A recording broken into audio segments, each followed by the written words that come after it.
여러분 안녕하십니까? 뉴스데스크 제주입니다. 여러분은 다랑쥐굴을 기억하십니까?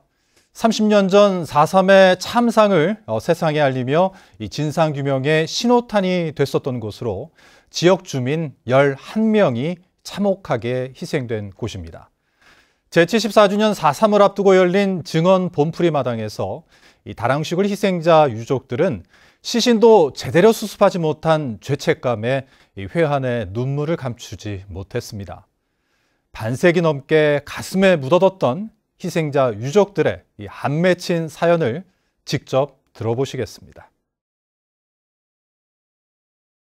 이제 나 논란 들어보면 우리 어머니가 막 울었어. 무사 울음식 문화는 거기 곱전 놔두면 오빠가 어떠해지는 거라. 오르방이 어서졌지. 우리 어머니 이제 그때문에 오빠 안 들어오란 그게 어디 갔던 이제 심한데 서울에간 죽여고 있더라. 제주서 이제 물리려고 농사도 주고 나도 그때 이제 아기도 나한테 한 다랑쥐서 이제 시체들 이제 나와 이제 처단 모임 때 그걸 신경도 안 써. 신경도 안 쓰니 신디 오빠가 이제는 나가 정신이 바짝 든 거라. 아이고 우리 오빠가 어떤 거지 신군이니 그때까지도 애몽 이제 자랑할 때가 못 돼요. 우리 오빠 그도 있지. 그도 이 산에 멋진 사람은 산폭도 해가니 산폭도만 해가면 가슴이 찢어져 나가. 그렇게 찢어져. 그든 간모란 막 사람이 걸린 거라 혼짝에. 잊어버렸던 생각을 한 게 아무 생각 정신이 없어. 그냥 이제 아이고 나 몰라도 우리 오빠 날 알아주고. 오빠가 어떤 거나 조금만 더 멋있으면 그 시기 지나면 어멍도 안 죽고 우리도 경직하고 가는 것도 어떻게 나갑대가 누가 데려 나갑대가 하면 그래서 오빠 이제랑 할 날 돌아다녔어. 40년 동안은 우리가 어떻게 아버지가 어디에 죽었는지 어떻게 돌아갔는지 정말 그것을 모르면서 살았습니다. 92년도에 가장 이제 와야 된다 해가지고 비참한데 비참. 저가 어느 거 저 아버지인지 어느 누가 저 삼촌인지 어느 거 저 큰 삼촌인지 알 수 없고 흰 포대리만 다 싸고 나오니까 그래 아침에 버스가 돼가지고 백복 쳐가지고 절하고 새벽에 가끔 6시에 가까웠대. 그리고 제주시도 화장을 안 갔으니까 화장으로 가다 보니 가가지고 바다에 김영으로도 가더라고요. 김영 가가지고 화장을 하고 왔는데 도지사 형님이 와가지고 어떤 어른이 빨리빨리 학생을 처리해 주자 막 그 빨리빨리 하라고 막 이런 식으로 압력을 넣는 거라. 지금 이제 잘 못했다는 게 생각이 좀 후회하는 게 우리가 이제 왜 그때는 우리 종다리 7가구가 이렇게 나오는데 왜 그 같이 묘를 못했을까? 오늘 종다리 도움이라도 같이 해가지고 해야 되는데 지금이라도 이제 저거 하고 싶으면은 이제 고향에는 안 되겠고 종다리는 안 되겠고요. 우리 다랑실에 요거 하나를 큰 하고 만들고 싶습니다. 그거 하나가.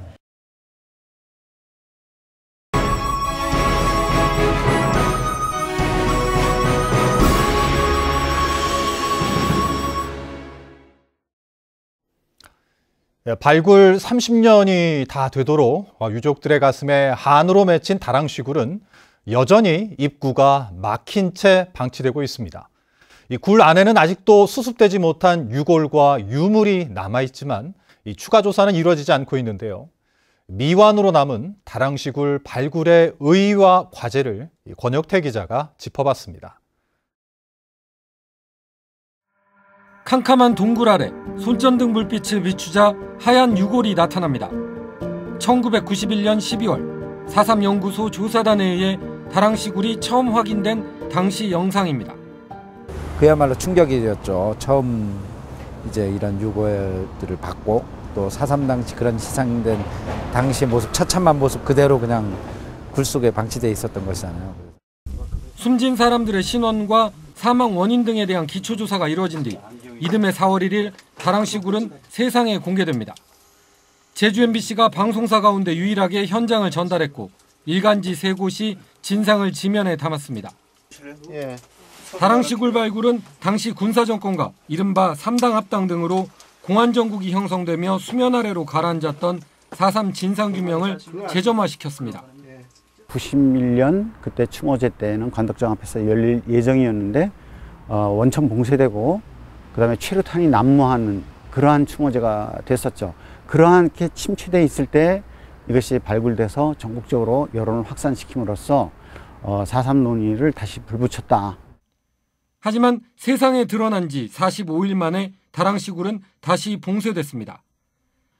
당시 다랑시굴 입구는 콘크리트로 막혔고 유골들은 쫓기듯 황급히 화장된 뒤 바다에 뿌려졌습니다. 다랑시굴이 성역화될까 우려한 공안당국이 뒤에서 움직였다는 이야기도 나왔습니다. 불쑥한 자리에 그 담당 형사가 온다든가 공안당국 사람이 나타난다든가 그 사람을 불러낸다든가 이제 그런 것이죠. 대책회의를 하실 때. 그렇죠. 변변한 발굴조사 한 번 없이 막혔던 다랑시굴은 지난 2012년 제주 고고학연구소와 제주 MBC가 처음으로 발굴조사를 벌이면서 정확한 현황이 드러났습니다. 아직도 굴 속에는 당시 희생자의 치아와 유골이 남겨져 있고 그릇과 솥, 시계와 안경 등 모두 102점의 유물이 남아 있습니다. 잔존 유해 정밀 발굴과 그다음에 유물 수습, 그다음에 정확한 측량, 그게 된다면 그걸 근거로 해서 최소한 등록문화재 등록이라든가 또 그거에 뒤이어서 예를 들면 토지 매입 그리고 이후에 뭐 성역화 사업이라든가 발견 이후 유해 수습과 봉쇄 과정에서 당시 정부기관이 개입한 의혹에 대해서도 시급히 진상규명이 이루어져야 할 부분입니다. 보이지 않는 손, 외압에 의해서 강제로 유해가 발굴되자마자 화장되고 바다에 뿌려졌거든요. 그렇기 때문에 그 당시에 외압의 실체를 밝히고 다랑시굴이 이제 왜곡되었던 사건을 바로잡는 일이 첫 번째 중요하고요. 30년이 지났지만 다랑시굴로 가는 길을 알리는 이정표조차 부서지고 버려져 있는 것이 지금의 현실입니다. 4.3 진상규명에 커다란 진전을 가져왔던 다랑시굴은 발견된 지 30년을 맞았지만 여전히 막혀 있습니다. 사실상 방치된 역사 현장을 어떻게 보존하고 가꾸어 나갈지 지역사회가 서둘러 사회적 합의와 대안을 마련해야 될 때입니다. MBC 뉴스 권혁태입니다.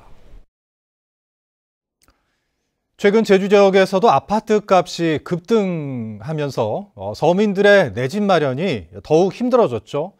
임대 아파트 분양가까지 크게 오르면서 임차인들은 분양업체가 일방적으로 분양가를 결정해 폭리를 취하고 있다며 크게 반발하고 있습니다. 박주영 기자입니다.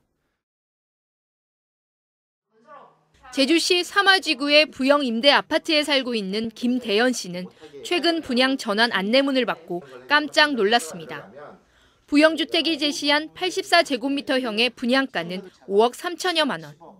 부영 측이 2년 전 분양한 근처의 똑같은 면적의 임대 아파트보다 2억 원이나 비쌌기 때문입니다. 코로나19로 수입이 크게 준 데다 대출 규제로 목돈을 구할 수도 없는데 분양을 받으려면 다음 달 8일까지 합의서를 써야 돼 당황할 수밖에 없습니다. 원래 생각했던 2억 후반에서 3억 초반대 분양까지 생각했던 사람들이 지금 현재 와서 5억 5천 대라는 어이없는 가격에 이것도 한 3, 4년 만에 갑자기 3억, 거의 2배 이상 올랐거든요. 그 동의를 얻고 그다음에 신뢰를 얻은 다음에 분양을 해가지고 해야지. 제주시 사마지구에서 분양 전환을 앞둔 부영 임대 아파트는 2천여 세대. 임차인들은 부영 측이 일방적으로 분양가를 결정해 폭리를 취하고 있다며 반발하고 나섰습니다. 임차인들과 협의 없이 감정평가 업체를 선정한 데다 갑자기 최고 1억 원이나 올라 허위 매물로 의심되는 주변 아파트 시세를 기준으로 삼았다는 겁니다. 부영주택은 현재 진행하고 있는 분양 전환 일정을 연기하고 우리의 정당한 요구에 대해서 부영주택 측은 즉각 화답해 줄 것을 강력하게 촉구합니다. 부영 측은 관련법에 따라 절차대로 진행했고 감정업체 선정도 제주시가 했다며 임차인들의 주장은 사실이 아니라고 해명했습니다. 임차인들은 제주시에 임대주택 분쟁 조정위원회를 열어달라고 요구했지만 제주시는 분양가는 조정 대상이 아니라는 입장이어서 갈등은 커지고 있습니다. MBC 뉴스 박주연입니다. 제주에서는 어제 코로나19 신규 확진자 5,074명이 발생했고 오늘도 오후 5시까지 3,125명이 확진돼 누적 확진자 수가 16만 7천여 명으로 늘었습니다. 또 병원 치료를 받던 90대 확진자 등 3명이 숨지면서 제주적 코로나19 누적 사망자는 109명으로 늘었습니다. 한편 오늘부터 만 5세부터 11세 사이의 어린이에 대한 코로나19 백신 접종이 도내 20개 위탁 의료기관에서도 시작된 가운데 접종 예약률은 1.8%에 머물고 있습니다. 더불어민주당과 국민의힘이 도의원 후보 공천 작업에 들어갔습니다. 더불어민주당 제주도당 좌남수 공천심사위원장은 다음 달 10일쯤 1차 공천자를 발표하고 15일까지는 경선을 마무리하며 청년과 여성, 중증 장애인은 가산점을 주되 현역 의원 평가 하위 20%는 배제할 수 있다고 밝혔습니다. 국민의힘도 김영진 도당위원장을 제주도당 공천관리위원장으로 내정했고 다음 주부터 공천 일정을 논의하기로 했습니다. 특혜 논란이 일고 있는 평화로 휴게음식점 부근의 교통량이 시간당 최대 2,000대에 이르는 것으로 나타났습니다. 제주시 애월읍 유수암리에서 열린 주민설명회에서 교통영향조사 용역진은 이같이 밝히고 진출입로 개설에 따른 차량 흐름 예측 결과를 5월 말까지 발표하겠다고 밝혔습니다. 주민들은 안개가 자주 끼는 평화로의 휴게소 진출입로가 개설되면 사고 위험이 높아질 것이라고 주장했습니다. 제주지방법원 형사 2단독 강민수 판사는 상습적으로 농촌지역 창고를 돌며 물건을 훔친 혐의 등으로 기소된 29살 A씨에게 징역 2년을 선고했습니다. A씨는 지난 2020년 늦은 밤 서귀포 시내 과수원 창고를 돌며 17차례에 걸쳐 공구 등 1,000만 원 상당의 물품을 훔치고 제주 시내 한 도로에서 과속 운전을 하다 보행자를 들이받아 숨지게 한 혐의로 재판에 넘겨졌습니다. 뉴스데스크 제주를 마칩니다. 시청해주신 여러분 고맙습니다.